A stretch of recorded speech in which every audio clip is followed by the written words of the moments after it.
बिस्मिल्लाहिर्रहमानिर्रहीम। अस्सलाम वालेकुम। कमर मेकन एक नई वीडियो के साथ आपसे मुखातिब हूँ। सुप्रीम कोर्ट में इस वक्त इजलास जारी है सुप्रीम जुडिशल काउंसिल का, और उसके सामने मामलात जो ज़ेर गौर हैं वो हैं 6 जजेस का ख़त। इस्लामाबाद हाई कोर्ट के 6 जजेस ने फ़ौजी इस्टेब्लिशमेंट और इंटेलिजेंस एजेंसीज़ की इस्लामाबाद हाई कोर्ट के जो काम है उसके अंदर मुदाखलत के ख़िलाफ़ एक ख़त लिखा था माजी फ़ाइज़ ईसा साहब के दौर में, जो अभी तक उसके ऊपर कोई वाज़े रद्द-ए-अमल नहीं आया। लेकिन जस्टिस याहिया अफरीदी ने उस वक़्त कहा था कि ये मामला फुल कोर्ट के बजाय, जो कि माजी फ़ाइज़ ईसा साहब ने उस वक़्त फुल कोर्ट में लगा दिया था सो मोटो के ज़रिए, तो अभी के चीफ जस्टिस याहिया अफरीदी साहब ने उस वक़्त कहा था कि इस मामले को सुप्रीम जुडिशल काउंसिल में टेकअप किया जाना चाहिए। और अब चीफ जस्टिस याहिया अफरीदी के चीफ जस्टिस बनने के बाद अब ये मामला सुप्रीम जुडिशल काउंसिल में आज इस वक्त जब हम बात कर रहे हैं डिस्कस हो रहा है। मज़ीद कुछ जजेस के ख़िलाफ़ शिकायत भी हैं, उसकी तफसीलात भी आपके सामने रखेंगे। उसके बाद आज ही जुडिशल कमीशन का इजलास भी होने जा रहा है। सुप्रीम कोर्ट के अंदर दूसरा बड़ा इजलास होगा। और उससे पहले एक और अब ख़बर यह आ रही है कि 26वीं आइनी तरमीम को, खबर क्या आ रही है, अभी अभी यहाँ से मुस्तफ़ा नवाज़ खोखर, मोहसिन दावड़, BNP के रहनुमा और फहमीदा मिर्ज़ा साहिबा, इन तमाम लोगों ने जो चैलेंज किया है 26वीं आइनी तरमीम को सुप्रीम कोर्ट के अंदर, उसकी भी डिटेल्स आपके सामने रखेंगे। कुछ देर पहले यहाँ उन्होंने गुफ्तगू करते हुए बड़े इंकशाफात किए हैं। उससे पहले आपसे रिक्वेस्ट है कि अगर आपने चैनल को सब्सक्राइब नहीं किया तो एक दफ़ा चैनल को सब्सक्राइब ज़रूर कर लें ताकि तमाम तरह अपडेट्स आपको बर वक्त मिलती रहें।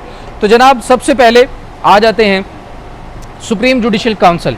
सुप्रीम जुडिशल काउंसिल के अंदर याहिया अफरीदी साहब पहले भी कह चुके हैं कि यह मामला फुल कोर्ट इंतज़ामी बुनियादों पर या किसी भी तरह से देखने के बजाय इस मामले को सुप्रीम जुडिशल काउंसिल में देखना चाहिए, क्योंकि आप अदालत के अंदर किसी को कटहरे में खड़ा करके तो पूछना मुश्किल होगा, लेकिन अगर कुछ आइनी इदारे के सरबराहान दूसरे आइनी इदारे के मामलात में मुदाखलत कर रहे हैं तो इसके खिलाफ जो जजेस ने ख़त लिखा है वो लिखा है सुप्रीम जुडिशल काउंसिल को। वो किसी फ़र्द वाहिद को नहीं लिखा, वो किसी एक जज को नहीं लिखा, उसमें एड्रेस किया गया है सुप्रीम जुडिशल काउंसिल को। तो ये मामला सुप्रीम जुडिशल काउंसिल में जाना चाहिए, जो कि अब चीफ जस्टिस याहिया अफरीदी साहब इस वक्त उस मामले को सुन रहे हैं। अब इस काउंसिल में शामिल हैं chief justice Yahya Afridi, justice Mansoor Ali Shah, justice Munib Akhtar, Islamabad high court के chief justice justice Aamir Farooq और बलोचिस्तान हाई कोर्ट के chief justice justice Hashim Dogar साहब।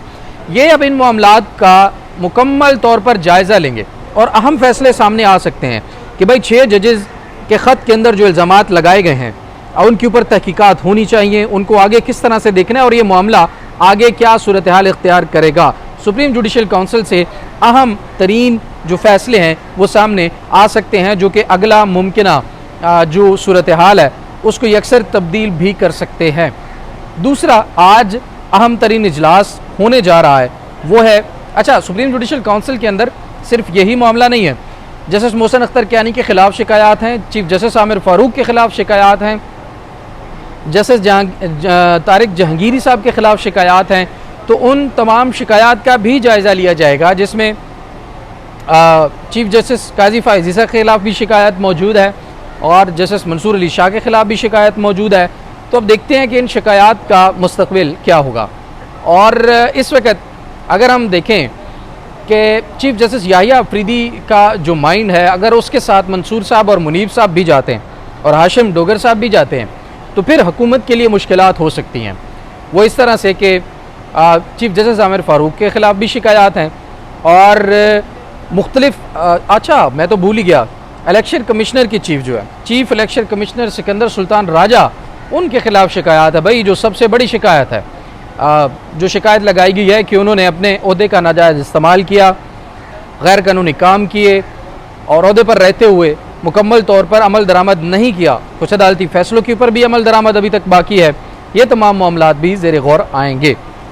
अब इस इजलास का एलामिया जारी होगा तो फिर पता चलेगा। अब सुप्रीम कोर्ट में इतनी सख्तियाँ कर दी गई हैं कि मुख्तलिफ ज़राए से जो ख़बरें मिलती थी वो कम हो गई है, लोग बताने से डरते हैं और उनको शायद लगता है कि उनको जो है शायद जॉब से ही निकाल दिया जाएगा।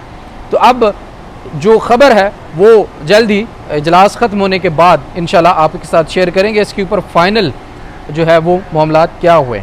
बहरहाल दूसरा जुडिशल कमीशन का इजलास आज होने जा रहा है 2 बजे के बाद, और उसमें एक ही सिंगल एजेंडा है कि सिंध के अंदर आइनी बेंच बनाया जाएगा, सिंध हाई कोर्ट का आइनी बेंच।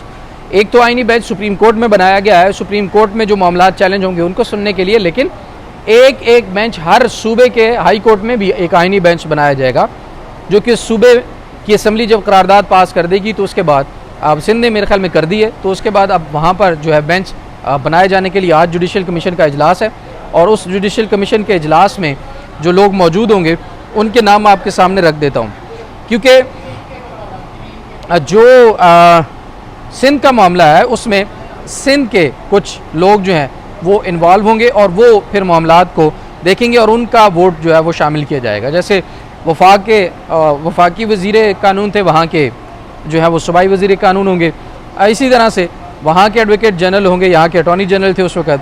तो अब जो नाम शामिल है वो चीफ जस्टिस याहिया अफरीदी साहब के बाद जस्टिस मंसूर अली शाह और justice Munib Akhtar, justice Aminuddin, justice Mohammad Shafi Siddiqui chief justice Sindh high court, senator Mohammad Farooq H Naek, ये मेंबर हैं जुडिशल कमीशन के, और उसके बाद शेख आफ्ताब अहमद, ये भी मेंबर हैं, रोशन खुर्शीद बरोचा, ये जो हैं ये अक़लियतों की ख़वातीन मेंबर हैं, और उसके बाद आज़म नज़ीर तारड़ साहब इसमें होंगे, मंसूर अवान साहब होंगे, mister Ziaul Hassan Lanjar minister of law government of Sindh होंगे, उसके बाद सेनेटर सैयद शिबली फराज होंगे, उमर अयूब होंगे, अख्तर हुसैन साहब होंगे और कुर्बान अली मलानो साहब होंगे। ये मेंबर हैं सिंध बार काउंसिल के।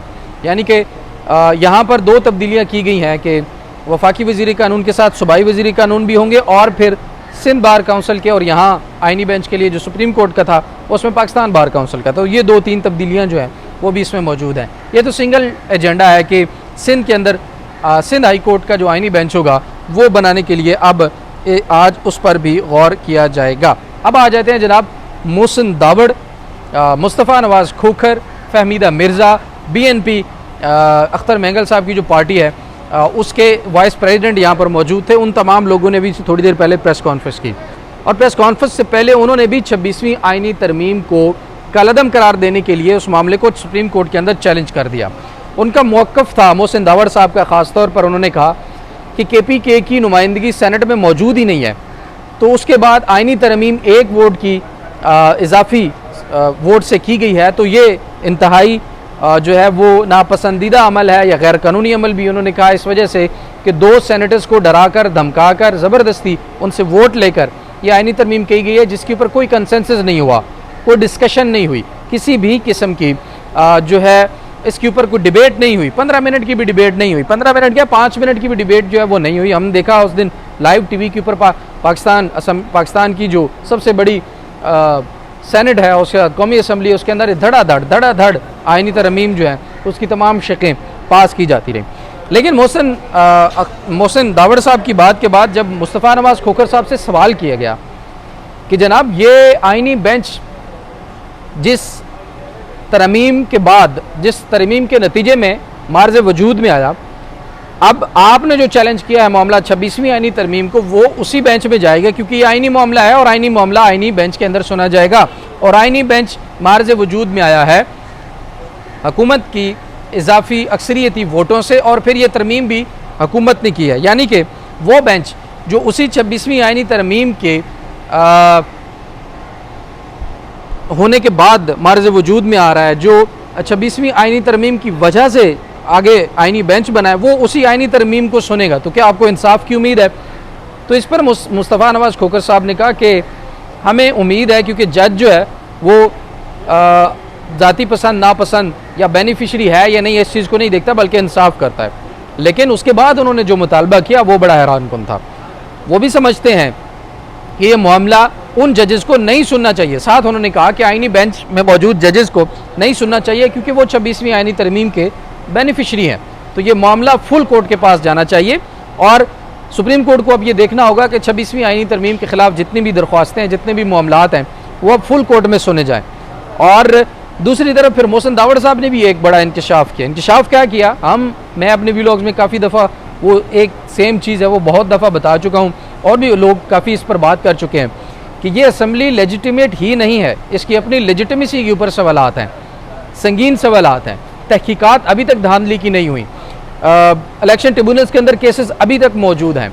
तो इन तमाम हालात के पेश नज़र इन अरकान को तो असूली तौर पर कानून साजी और आइन साजी का इख्तियार ही नहीं होना चाहिए जब तक इनके ऊपर लगाए गए इल्ज़ामात तमाम के तमाम इंक्वायरी के बाद, अदालतों से फैसले आने के बाद इनको लेजिटिमेट नहीं करार दिया जाता। ये फिर कानून साजी या आइन साजी किस तरह से कर सकते हैं। मोहसिन दावर साहब ने भी ये बात की। तो बहरहाल देखते हैं कि अब सुप्रीम जुडिशल काउंसिल से क्या फैसला आता है, वो आपको एक अपडेट करेंगे। जुडिशल कमीशन में आइनी बेंच सिंध हाई कोर्ट का कौन सा बनता है, ये भी आपको अपडेट करेंगे। और फिर आइंदा आने वाले दिनों में इन आइनी दरख्वास्तों यानी 26वीं आइनी तरमीम के खिलाफ जो दरख्वास्तें हैं, इनके ऊपर क्या अमल दरामद होता है, क्या ये मामला फुल कोर्ट में जाएगा या नहीं जाएगा। आपको याद होगा जस्टिस मुनीब और जस्टिस मंसूर ने भी प्रैक्टिस एंड प्रोसीजर कमेटी का इजलास एक किया था और उसमें बैठकर उन्होंने ये फैसला किया था कि फुल कोर्ट के अंदर ये मामला लगना चाहिए, जिसके ऊपर justice Yahya Afridi, chief justice Yahya Afridi ने अमल दरामद नहीं किया था। वो उस मीटिंग में भी शामिल नहीं हुए थे और रजिस्ट्रार सुप्रीम कोर्ट ने वो minutes of the meeting website के ऊपर अपडेट नहीं किए थे और ना ही फुल कोर्ट की मीटिंग 4 तारीख को बुलाई गई थी, जिसका फैसला प्रैक्टिस एंड प्रोसीजर कमेटी में जस्टिस मंसूर और जस्टिस मुनीब ने किया था। मजीद जो अपडेट्स होंगी वो भी आपके सामने रखेंगे। इजाज़त दीजिए, अल्लाह ने के बाद।